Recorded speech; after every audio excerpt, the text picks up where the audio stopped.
Dab से related question थे। Sir def से रिलेटेड बहुत क्वेश्चन्स थे बिकॉज एजुकेशनल क्वालिफिकेशन ही आपका डेफ बनाती है। आईटी प्रिपेयर किया था, आईटी से बहुत ज़्यादा क्वेश्चंस आए, तो ये कुछ एरियाज़ थी। स्पोर्ट प्रिपेयर किया था तो क्रिकेट छोड़ के अदर स्पोर्ट्स के बारे में पूछ लिया, क्या क्रंचेस थी, कहाँ पे है, कैसा है, तो यही सब चीज़ें ज़्यादातर। जो मुझे नहीं आता था मैंने सॉरी बोला, और जो मुझे आता था ये ऐसा जनरल टॉक था। मतलब आप बोलें कि एक अच्छे लोगों के साथ, एक अच्छे पढ़े लिखे लोगों के साथ ये एक अच्छा टॉक था। तो जैसे सर यूट्यूब पे अगर हम सर्च करते हैं तो डबल मीनिंग क्वेश्चन बहुत सारे पड़े हुए कि यूपीएससी के इंटरव्यू में पूछे, तो क्या इस तरीके का कुछ भी एक सिंगल क्वेश्चन बोर्ड ऐसा नहीं पूछता, ये मिथ है। यूपीएससी में मतलब ऐसा कुछ नहीं होता। Sir current affair basically 2-3 days, मतलब जो मेन ट्रिप्स हैं वो इनफ होता है। और वैसे भी अगर कोई न्यूज़पेपर डेली फॉलो करता है सो जनरल आइडिया सब चीज़ के बारे में होता है।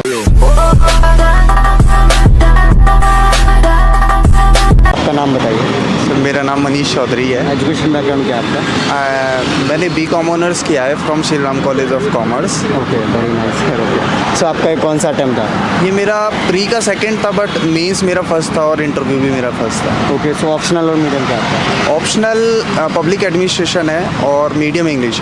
मीडियम इंग्लिश है। Yes, sir. ओके, तो सबसे पहले आप ये बताइए, अभी इंटरव्यू देकर आ रहे हैं, इंटरव्यू कैसा रहा आपका? इंटरव्यू सर बहुत अच्छा रहा, एक्सपेक्टेशन से 10 नंबर ज़्यादा ही रहा। वेरी तो मतलब बहुत अच्छा इंटरव्यू था, ओवरऑल अच्छा था।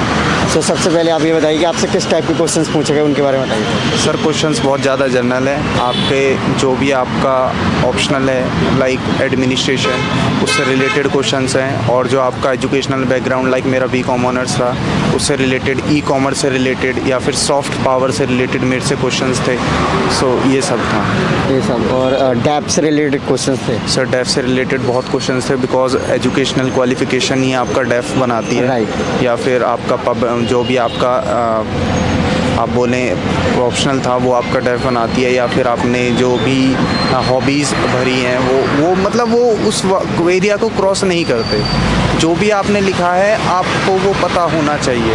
ये मतलब ये एक रिस्पॉन्सिबल बिहेवियर है कि अगर आपने कुछ भी अपने डेफ में लिखा है you should know about it, you should be well versed about it. Hello friends, अपनी प्रिपरेशन को बेटर बनाने के लिए, पिछले साल के टॉपर्स के नोट्स के लिए, उनकी बुक लिस्ट के लिए और बड़ी कोचिंग के द्वारा दिए जाने वाले रिसोर्सेज या पीडीएफ के लिए और फ्री बुक लिस्ट के लिए, चाहे एनसीईआरटी हो या फिर स्टैंडर्ड बुक्स हो, इन सब के लिए आप हमारा एक्सक्लूसिव टेलीग्राम चैनल जरूर ज्वाइन करें, जिसका लिंक आपको वीडियो के डिस्क्रिप्शन में मिल जाएगा। यहां पर आपको रेगुलर बेसिस पे एग्जाम्स के अपडेट मिलेंगे, साथ ही साथ यहां पर आपको डेली क्विज़ेस मिलेंगे, और तो और यहां पर आपको ऐसी बहुत सारी चीजें मिलेंगी जो आपकी प्रिपरेशन को आसान बनाने में बहुत हेल्प करेंगे। सो अगेन लिंक वीडियो के डिस्क्रिप्शन में, हमारा टेलीग्राम चैनल जरूर ज्वाइन करें। ओके, सो जैसे कि आपने बताया आपके एक्सपेक्टेशन के अनुसार ही, तो आप क्या सोच के जा रहे थे उस टाइम पे जब इंटरव्यू देने जा रहे थे? क्या सोच रहे थे मन ही मन? सर सोचना तो कुछ नहीं था, बस सिंपल था कि जो आता है, क्योंकि मुझे पता है जो मुझे पता है। ये बेस्ट पॉलिसी। अगर कुछ नहीं आता तो ऐसा नहीं है कि आप सॉरी कहने में, बिकॉज वो आपकी ऑनेस्टी पे भी आपको जज करेंगे। अगर आप सोचें कि आप उनको ब्लफ करेंगे या फिर ये अच्छी पॉलिसी नहीं है। सो जो मुझे नहीं आता था मैंने सॉरी बोला, और जो मुझे आता था ये ऐसा जनरल टॉक था। मतलब आप बोलें कि एक अच्छे लोगों के साथ, एक अच्छे पढ़े लिखे लोगों के साथ ये एक अच्छा टॉक था। सो ये अपॉर्चुनिटी बहुत अच्छी थी। ओके, सो डैप जो आपने प्रिपेयर किया, तो डैप प्रिपेयर करते समय आपने किस तरीके से किया है और क्या चीज़ें ध्यान रखी हैं? सर डेफ प्रिपेयर करते समय मैंने हॉबीज़ का ज़्यादा ध्यान रखा, मेरी एजुकेशनल क्वालिफ़िकेशंस मैंने ज़्यादा ध्यान रखा। देन मेरा पब्लिक एडमिनिस्ट्रेशन ऑप्शनल था, उसका मैंने बहुत ज़्यादा ध्यान रखा। देन मैं किस एरिया से बिलोंग करता हूँ उसकी हिस्ट्री, या दिल्ली से बहुत सारे रिलेटेड क्वेश्चंस हैं उनको मैंने ध्यान रखा। बस लिमिटेड था। जैसे कि आपने बोला कि कुछ क्वेश्चंस नहीं आ रहे तो सीधा मना कर दिया, या फिर कुछ जैसे कुछ क्वेश्चंस कम आ रहे होते तो उनको कैसे डील किया फिर? सर जो कम आते हैं, मान लीजिए आपको 3-4 पॉइंट पता है तो आप बोर्ड से परमिशन ले सकते हैं कि sir I have some rough idea about it, can I try. तो वो बहुत ही मतलब कूल होते हैं। सो वो आपको एक अपॉर्चुनिटी देते हैं कि what ever you know about any topic आप उसके बारे में बता सकते हैं। Right sir. Okay, so sir current affairs से क्वेश्चंस पूछे गए आपसे? करंट अफेयर से रिलेटेड क्वेश्चंस थे बिकॉज रिसेंटली जो हमारे फॉरेन मिनिस्टर की विज़िट थी उसमें उन्होंने श्रीलंका के साथ या मालदीव्स के साथ बहुत सारे जैसे कल्चरल टाइज पे ज़्यादा फोकस किया था, तो उससे रिलेटेड क्वेश्चंस थे मेरे। ओके, सो सर अभी आपने मॉक वगैरह दिए थे क्या? सर मैंने मॉक्स दिए थे, 3-4 मॉक्स दिए थे मैंने।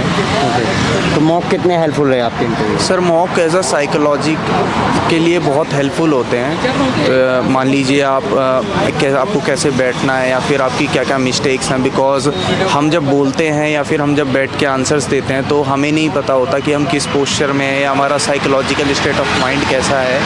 सो ये मॉक्स रेक्टिफाई करते हैं आपकी मिस्टेक्स को, सो मॉक्स हेल्पफुल होते हैं। ओके, और जैसे करंट अफेयर से क्वेश्चंस पूछे गए तो करंट अफेयर्स कितने टाइम का तैयार करना चाहिए interview? Sir current affair basically 2-3 days, मतलब जो मेन ट्रिप्स हैं वो इनफ होता है। और वैसे भी अगर कोई न्यूज़पेपर डेली फॉलो करता है सो जनरल आइडिया सब चीज़ के बारे में होता है। तो इतना कुछ प्रिपेयर नहीं करना, बिकॉज वहाँ इतना टाइम नहीं मिलता कि आप किसी भी चीज़ को ज़्यादा एक्सप्लेन करें। मैक्सिमम से मैक्सिमम आप 30 to 40 सेकेंड्स ही बोल सकेंगे किसी भी चीज़ के बारे में। सो जनरल आइडिया अगर आपको है, जनरल अंडरस्टैंडिंग है कि किसी भी इशू का इंडिया पे क्या इम्पैक्ट होता है या व्हाट इज़ द इशू, सो इतना बहुत है। ओके, सो अभी आप इंटरव्यू देकर आ रहे हैं, इंटरव्यू के इस टाइम के सिनेरियो को देखते हुए नए जो एस्पिरेंट है जो इंटरव्यू देने आने वाले हैं, फिर जो तैयारी करेंगे, उनको क्या मैसेज देना चाहोगे? सर मैसेज यही है कि ये तैयारी बहुत ही ज़्यादा सिंपल है और सिंप्लिसिटी मांगती है। मे बी जब से इंटरनेट आया है बहुत सारा रिसोर्स अवेलेबल है ऑनलाइन, आप किसी को भी फॉलो कर सकते हैं। बट वही है कि आप अगर एक चीज़ को 10 जगह से पढ़ेंगे तो वो बहुत ज़्यादा, एक चीज़ को 10 जगह से पढ़ेंगे तो वो इतनी हेल्पफुल नहीं होगी, बल्कि आप उसी चीज़ को एक जगह से 10 बार पढ़ेंगे तो वो ज़्यादा हेल्पफुल होगी आपके लिए। तो सिंपल रखिए और फ्री माइंड रहिए, मतलब हो जाएगा। ओके, सो अभी प्रीलिम्स आने वाला है, करीब 2 महीने बचे, तो उनको क्या करना चाहिए प्रीलिम्स के लिए? सर प्रीवियस ईयर क्वेश्चंस बहुत ज़्यादा हेल्पफुल हैं। कंसेप्चुअल क्लैरिटी आपको बिल्कुल होनी चाहिए। मे बी अगर आप करंट अफेयर की मैगज़ीन को मिस कर दें तो कोई दिक्कत नहीं है, अगर आप डेली न्यूज़पेपर फॉलो करते हैं तो कंसेप्चुअल क्लैरिटी, बिकॉज प्री में क्या है कि आपके 40 से 50 क्वेश्चंस वो कन्वेंशनल बेसिस होते हैं, तो उनको अगर आप गलत करेंगे तो उसका स्कोप नहीं है फिर प्री क्लियर करने का। Okay sir, thank you.